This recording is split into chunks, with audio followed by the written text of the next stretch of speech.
Alright, check this out now. I'm all tired and getting gray. I gotta really start dying that stuff.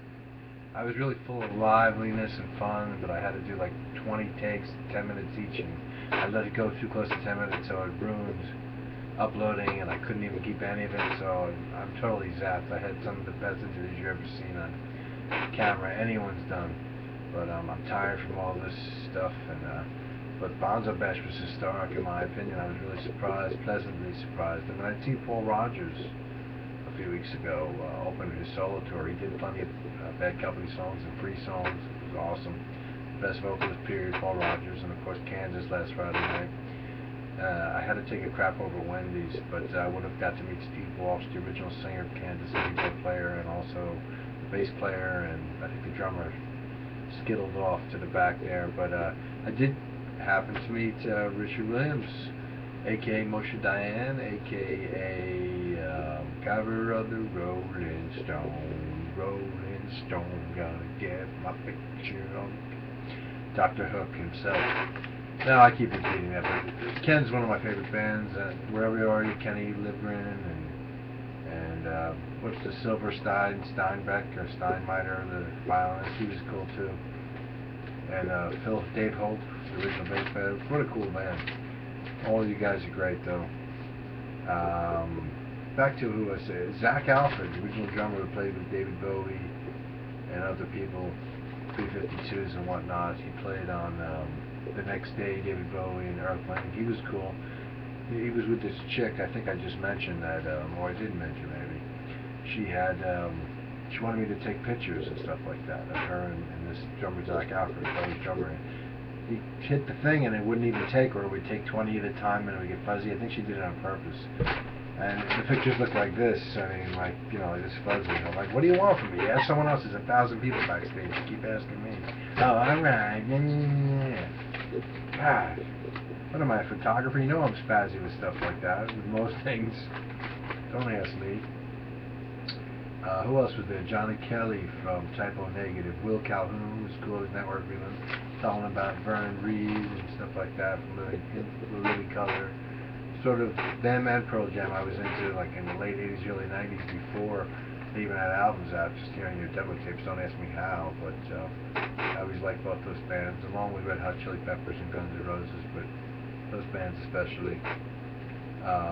Who else did I meet outside? Oh yeah, Bobby Rondinelli. I happened to make the big mistake of not being in the live room when different drummers, as I'm mentioning, went there to jam with the house band, Chaz and all this stuff, and Bobby had played an hour, and I saw him outside. Hey, Bobby, how you doing, man? And I even have his autograph here, Bobby Rondinelli from Rainbow. He was on the Straight Between the Eyes album, you know, Death Alley Driver, Power, Stone Cold. Anyways, I said, Bobby, when are you going to play? Why don't you play tonight? What, are you funny? You think that's funny? You're weird, man. What are you, a jerk? Sorry, Bob. I didn't know you played already. I mean, other people like, don't worry about it. Very dangerous. I saw one of the most serious, scariest people in the history never walked this planet. Richie Rano from the band Stars in the 1970s. Richie, don't do anything bad. I know you run the Kiss conventions. You can ban me if you restart them. It scared the hell out of me. I mean, ever since I met both of you, I became a lesbian. It's been horrible. I mean, wow, she's been good. Just women. I always like just women. Sorry about that.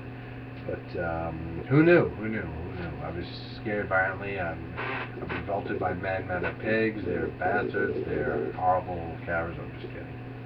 And basically, I'm completely permeated. So basically, thanks to all you guys, scaring the hell out of me. And you can thank me, Richie Rano, for getting your autograph and boosting your ego, which I'm sure helped your ego quite a bit. Richie Rano from Stars. I didn't get a picture with you though, Rich. You might break the camera, but that's alright. I still love you. David Bowie's drummer, Zach Alfred. Brian Tishy, the master of disaster on drums and guitar. Whitesnake, Superman. John Kelly, Typo Negative. Where is he? And is that the Dicks? Some band's Upland tribute to Dicks or something. That's a signature. It looks like a dick. What a dick. No offense. And then the Gaga drummer, of course, John Hummel.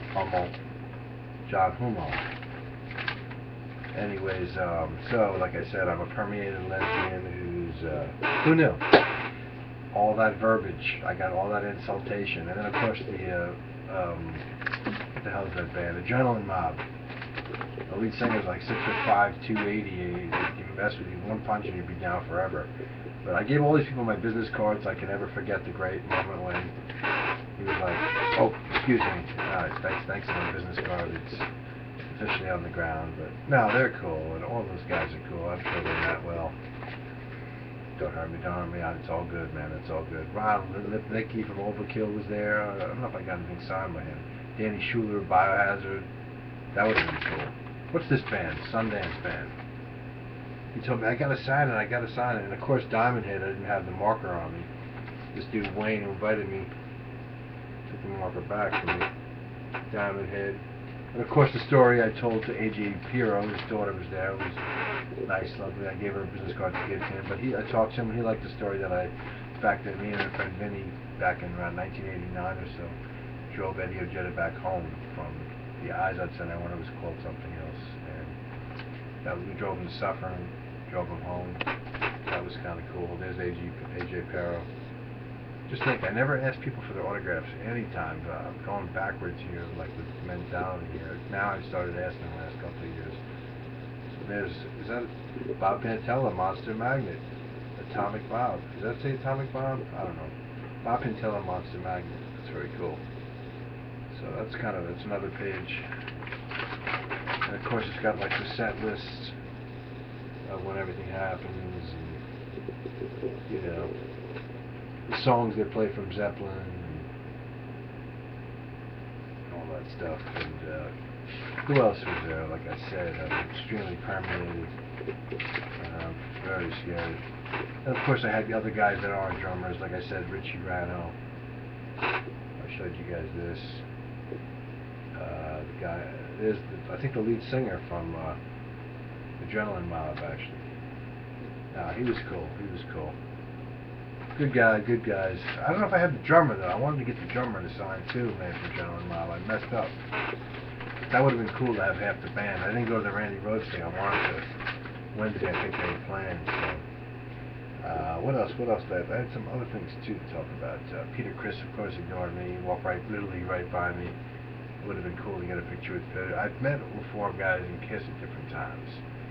It's like when I bought the Stones albums in '77, right before Some Girls. I think I had this APCO singles collection and Hot Rocks and Rolled Gold, it was called, and all these different greatest hits compilations, like the APCO reissues, the Red and Blue albums, and then, like I said, Hot Rocks and Rolled Gold, and the original ones, and I think I Love You Live maybe, and the one with Hot Stuff. I may have had that, I can't sure. But then I bought Some Girls the day it opened at Music Merch. It was in Town and Country Music Store in 1978.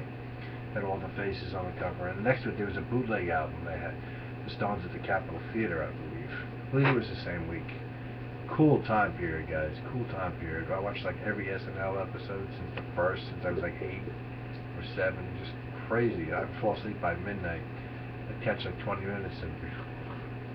But pretty much I've watched every SNL since the inception, no joke, since like '75, and I'm not even making that up. That was one thing my parents were cool about.